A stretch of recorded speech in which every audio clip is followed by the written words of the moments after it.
Hello friends, आप सभी का स्वागत है हमारे यूट्यूब चैनल बेसिक नॉलेज पर। आज की इस वीडियो हम एनडीए एग्ज़ाम की को डिटेल में जानेंगे। एनडीए का एग्ज़ाम क्या होता है, एनडीए का एग्ज़ाम कब कंडक्ट करवाया जाता है। तो अधिक जानकारी के लिए वीडियो में बने रहिएगा। एनडीए, जिसे कि हम नेशनल डिफेंस एकेडमी के नाम से भी जानते हैं, इसका एग्ज़ाम जो है यूपीएससी यानी यूनियन पब्लिक सर्विस कमीशन द्वारा कंडक्ट करवाया जाता है। यूपीएससी द्वारा ये एग्ज़ाम साल में 2 बार कंडक्ट करवाया जाता है, पहली बार अप्रैल के महीने में और दूसरी बार सितंबर के महीने में। यूपीएससी अपना कैलेंडर एक साल पहले ही जारी कर देती है, जिसमें वो एनडीए एग्ज़ाम की डेट वगैरह और उसके जो डिटेल्ड है, उस डिटेल जो एनडीए एग्ज़ाम से रिलेटेड है वो उसमें डाल देती है।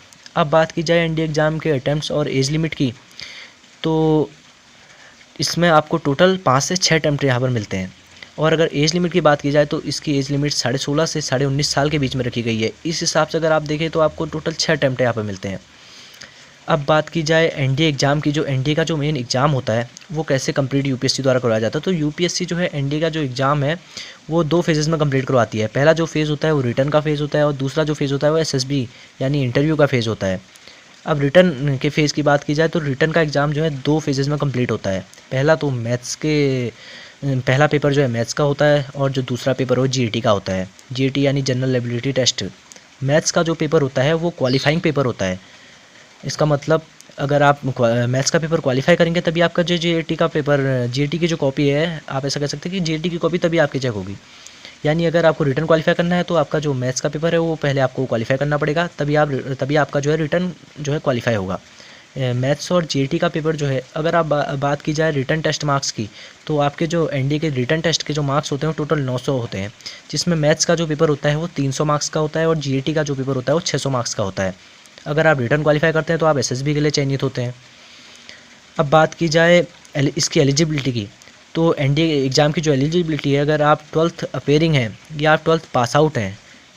इसके सिलेबस के बारे में कि सिलेबस क्या होता है एनडीए का, तो एनडीए का सिलेबस खासकर मैथ्स का जो सिलेबस होता है वो 11th-12th से रिलेटेड है। 11th-12th के जो मैथ्स है, जो मैथ्स के जो चैप्टर्स हैं और 11th-12th के और एक आधा जो चैप्टर है वो 10th के, तो उसी से रिलेटेड मैथ्स का सिलेबस यहाँ पर एनडीए का होता है। और जीएटी की बात की जाए तो ये जनरल एबिलिटी टेस्ट में काफ़ी सब्जेक्ट यहाँ पर देखने को मिलते हैं। तो इसका भी जो है आपका लोअर क्लासेस का ही जो है ज़्यादातर सिलेबस होता है। तो आप अगर लोअर क्लासेस में हैं या आप 11th-12th में हैं तो आप वहीं से अपनी प्रिपरेशन स्टार्ट कर सकते हैं। आप अगर लोअर क्लासेस में हैं तो आप अपनी बुक्स को अच्छे से पढ़िए, उन्हें अच्छे से स्टडी करिए, तो आपके प्रिपरेशन में वो आपको हेल्प करेंगे।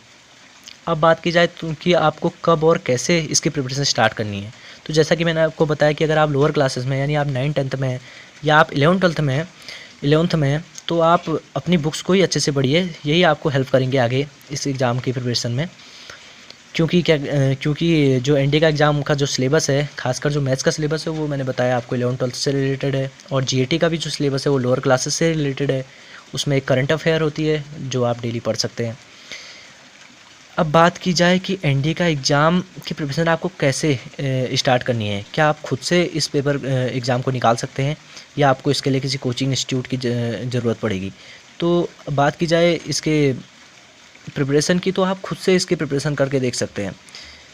आप खुद से अगर इसकी प्रिपरेशन करना चाहते हैं तो आजकल यूट्यूब पर काफ़ी सारे टीचर्स इसकी प्रिपरेशन करवा रहे हैं, तो आप वहाँ उनसे कर सकते हैं और आप इसकी बुक से आप इसकी प्रिपरेशन कर सकते हैं